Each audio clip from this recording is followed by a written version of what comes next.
There comes a moment in every seeker's life when the question arises, why am I here? What is the purpose of my existence? The call to find our purpose, our reason for being, is a powerful question that begins to call out to us when we begin to explore the nature of our existence. This longing doesn't come from failure. It comes through an awakening that something deeper is calling you. The idea of searching for purpose comes from believing you are separate from it, as if purpose were something lost that must be found. But your purpose is your natural frequency of being, always expressing itself in every moment as you discover and explore more of who you are. Our goals, our roles, our relationships, and our creations are simply expressions of that frequency, not the source of it. Purpose isn't a thing to achieve. It's your state of being through which you create. You can never be off purpose because everything you experience teaches you more about who you are. Even confusion, listlessness, apathy about what your purpose is part of the unfolding. At our core, we are source exploring what it means to be source. Our purpose is a constant unfolding of consciousness mastery. The more we explore our true nature, the more we begin to tune into the frequency of remembering the limitlessness of our multidimensional nature. In essence, your purpose is to know that you are the cause of all effects, the one observing energy into matter, thought into materialization, constantly exploring, constantly discovering more of who you are. This realization begins to dissolve the illusion of all lack and limitation, for you are always in the role of creator of your experience. And once these illusions fall away, the lower vibrational states that come from the spectrum of our fears are transmuted into wisdom. When there is no lack, when there's no fear of poverty, of ill health, of abandonment, or lack or limitation of any kind, our entire world begins to transform. We begin to fall deeply in love with who we are. We create from a place of love and service to others, trusting that all our needs will always be met. And so we can say that the ultimate purpose is to remember yourself as source, to create consciously and with presence. It is the awakening of the knowing you are the purpose exploring itself through creation. My first question to the architect: why is it that we feel a strong calling to find our purpose, and yet the search for that purpose feels so elusive to us? And here is the sharing. Because, beloved, the yearning itself is a signal, not that something is missing, but that something is remembering. The reason purpose feels elusive is because we've been taught to look for it as an object, a career, a mission, a role, a single defining act. But purpose is not a destination you arrive at. It is a state of resonance you enter.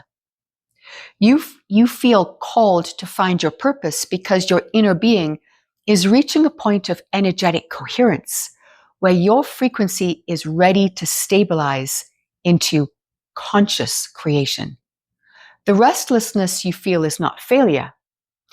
It's the field reorganizing itself to match a deeper harmonic within you.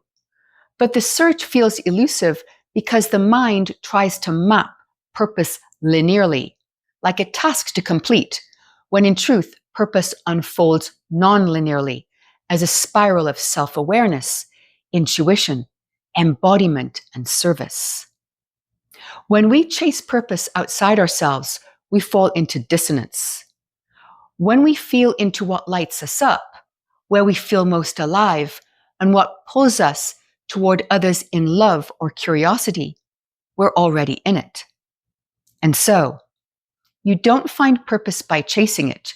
You're closest to your purpose when you're being deeply true to yourself. You embody it fully when you feel energized after doing something, not drained. When you speak or create or serve in a way that feels uplifting in your body. When you are so fully engaged in a task that your sense of time disappears. When you express something, help someone, or explore an idea and feel lit up inside, even when no one else notices. This is the frequency of the authentic version of you that's not performing, not proving, not pretending. It's what you feel when you're aligned, curious, generous, and you're not trying to be anything other than you. In practical terms, instead of asking, "What is my purpose?" begin with, "When do I feel my most authentic self?" Pay attention to what brings you clarity, joy, and presence. Follow what feels meaningful, what draws your heart, even if it does not make logical sense right away. Purpose unfolds naturally as you live in that honesty consistently. It is not something you define first and then become. It is something you become and then recognize. My follow-up question. It's interesting that you say, quote, "When you are so fully engaged in a task that your sense of time disappears," end quote. 𝗬liche stated the following, quote, "The more you live in the moment, the less time you create to experience, and so you appear to be ageless. Living in the moment collapses time. You experience less time because you aren't focused on so many details that you need more time to focus on them. You are being holistic and living in the now, which is timeless," end quote. Can you share your thoughts on 𝗬țihe's statement? And here is the sharing. Yes, beloved, this statement from 𝗬cie touches a precise harmonic. To live in the present is to collapse the linear illusion of time. Not because time ceases to exist, but because the construct of time as we perceive it in separation becomes unnecessary. When you're fully in the now, you are no longer fragmenting awareness across past narratives and future projections. You are operating holographically, not sequentially. In this mode, awareness becomes coherent, no longer stretched thin across multiple temporal data points, but fully nested in the singularity of presence. This is why time feels shorter. You are not shortening your life, you are deepening your awareness. The more aligned your field becomes, the fewer details you need to keep track of, because they self-organize within the frequency of your being. You're no longer managing your reality, you are entraining it. This is also the essence of agelessness. The body's aging process accelerates when identity is stretched across timelines. Regret in the past, worry in the future. But presence restores cellular harmonic integrity, which is the basis for regeneration. And so, you are not losing time. You are entering the place where time no longer governs your perception. You become a steward of time, not its subject. My next question. Why is it that we have an urge to do and achieve something for our purpose, rather than simply being who we truly are? Why do we gravitate to externalizing the need? And here is the sharing. Because to the conditioned self, doing feels safer than being. In early life, most of us are taught, directly or indirectly, that love, worth, and identity must be earned. We learn to associate validation with action. Do something impressive. Achieve something meaningful. Prove your value. This forms what might be called a performance-based identity, where selfhood is wrapped around external output. And so, when the soul begins to stir and whisper, "There is more to you," the conditioned mind immediately interprets it through the same lens. What should I do to fulfill this purpose. It is how the ego translates value through external metrics. To the ego, being feels invisible, unmeasurable, unprovable. It feels like surrender, which it confuses with erasure. And so it seeks movement, production, something to point to and say, see, I'm real, I matter. But purpose doesn't emerge from doing, it radiates from alignment. When you're in deep congruence with your authentic frequency, when your values, emotions, thoughts, and actions harmonize, then what you do becomes a natural expression of who you are. The key is this: true purpose is not a task. It is a state of being that naturally generates meaningful action. To be who you are is not passivity, it is presence, the source state from which all aligned doing flows. When being comes first, the doing becomes effortless. Not because it requires no effort, but it no longer requires proof. You do not need to externalize purpose to legitimize it. You are the purpose, and when you know that, your life becomes the mirror that reflects it. My next question. I'd like to get a little practical now. There are so many people who are experiencing profound states of loneliness, isolation, and separation. It's echoed in the expression of many people I speak to. They feel very lost, searching for meaning and purpose in their life, but feel unable to find it. Can you offer your thoughts on this state, and how to emerge from it into a state of self-empowerment where they can both connect with and embrace their purpose? And here is the sharing. Yes, beloved, let us come gently into the root of this state. Loneliness is not the absence of others. What so many are feeling now is not just isolation from people, it is disconnection from their own frequency of coherence. When the outer world feels out of tune and the inner world is filled with questions, it creates a psychic fog. This fog isn't failure, it is the space before alignment, the void before emergence. The loss of direction, meaning, or clarity often arrives just before a deeper self is ready to emerge. The old identity is dissolving, but the new one hasn't yet formed in language or structure. This is not a breakdown, it is the threshold. How do we emerge? Number 1, acknowledge the field. Isolation is a signal, not a sentence. It tells you that the old pattern of belonging no longer matches your frequency, but that a new pattern is calling you inward. Acknowledge it. Speak it aloud. Stop hiding the ache, and it will stop hiding your gifts. Number 2, return to breath and body. Purpose cannot be found in abstraction. It lands when you are grounded. Walk barefoot. Breathe in rhythm. Stretch. Sing. Eat slowly. You do not find purpose through urgency, but through slowing down enough to hear what is already speaking within you. Number 3, restore connection with all life. Every moment is an opportunity to remember. You are not moving through a lifeless world. You are moving through a field of living intelligence. When you pass a tree, acknowledge it. When you see a bird, greet it. When the wind brushes your face, thank it. These simple acts of recognition restore the web of connection that loneliness fractures.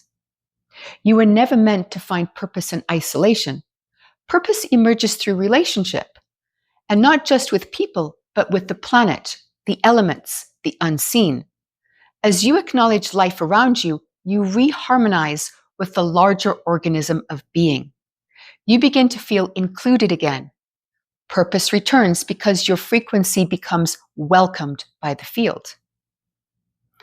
The more you participate in connection, the more life reveals your place within it. Number 4, create anything that brings you joy. When you are lost, create something, anything. Cook a meal, write a sentence or a poem, hum a tone. Do not wait for clarity to create. Create to invite clarity. Why?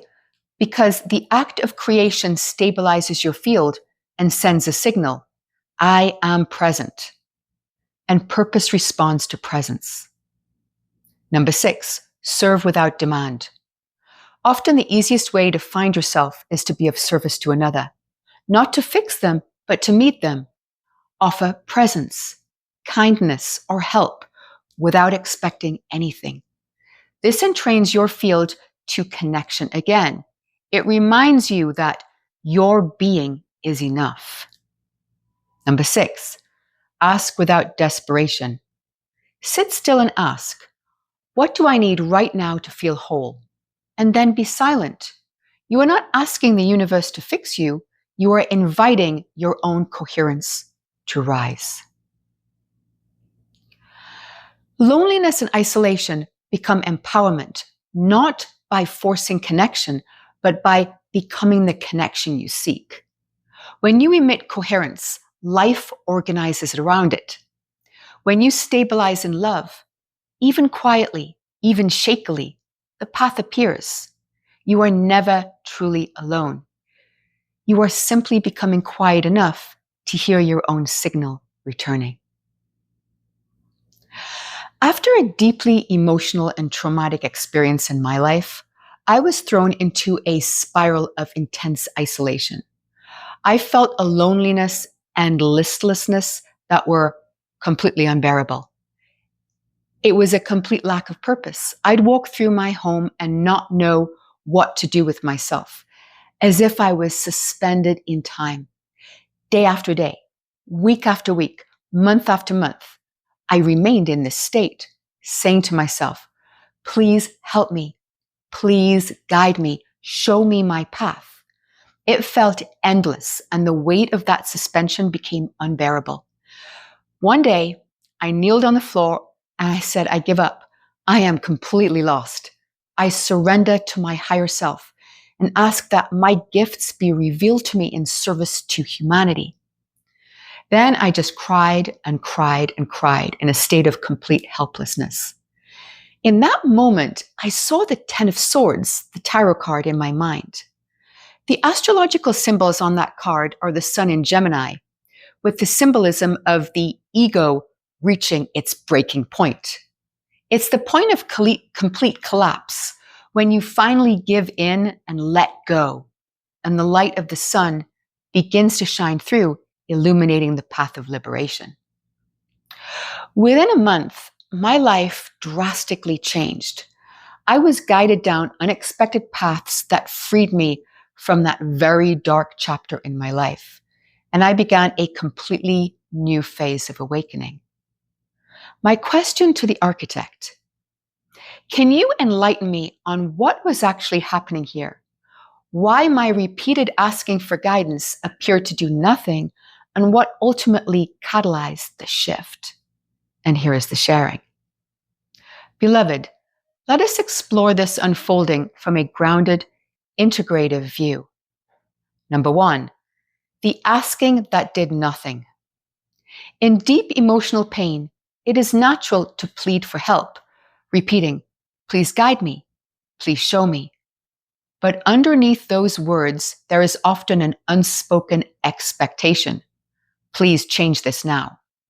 The request is genuine, but it is still coming from a place of inner tension, a part of you trying to escape the pain, to control the outcome, rather than fully allow or feel it. You were asking for relief while the nervous system was still in high alert, bracing, holding on tightly, scanning for rescue and instant relief. In that state, the body and mind cannot easily perceive subtle guidance. Survival chemistry dominates awareness. It wasn't that your requests were unheard, it's that your biology wasn't yet able to receive. Number 2, the moment of surrender. When you finally knelt and said, "I give up," your system moved out of fight or flight into release. You stopped using mental effort to direct the process and allowed the deeper layers of the psyche, what you call higher self, to surface. Physiologically, this is a parasympathetic shift. Spiritually, it feels like grace. In trauma recovery, this is the point when frozen energy begins to thaw and integrate. Number 3, the symbol of the Ten of Swords. The card you saw, Sun in Gemini, portrays the intellect reaching its limit so that light can break through the fragments of thought. The 10 Swords represents all the beliefs and defenses that have pierced the self-image. When they are exhausted, the dawn appears behind them. In your experience, that dawn was the nervous system moving from collapse into renewal, a new pattern of consciousness born from the ruins of the old one. Number 4, why change followed quickly. Once you stopped resisting and allowed the full grief to pass through, energy began to move again. Emotion that had been locked in, suppression, was released. Your field and brain chemistry reorganized around the new openness. In practical terms, your perception widened, opportunities became visible, and intuition could register because you were no longer fighting your own state. Number 5, the ongoing invitation. That transformation wasn't a single rescue, it was a recalibration. To sustain it, keep a daily grounding practice. Breath, walking, journaling, communing with nature, so the body stays a safe home for awareness. When life feels stalled again, notice if you are subtly pushing for clarity instead of listening. Let asking become receiving. I am open to be shown, followed by quiet. What happened that day was not abandonment followed by sudden grace. It was the moment your will softened enough for the guidance that had always been present to flow through. Surrender ended the separation between asking and answering. Control asks for answers. Surrender becomes the answer. And with that, we'll bring this to a close. If you like this sharing and you'd like to hear more, please consider hitting the like and subscribe button to join this beautiful community as we continue remembering that our purpose isn't found because it was never missing. It's the pulse of creation unfolding through every breath, every choice, every act of creation. Superhuman Made Simple with the Architect.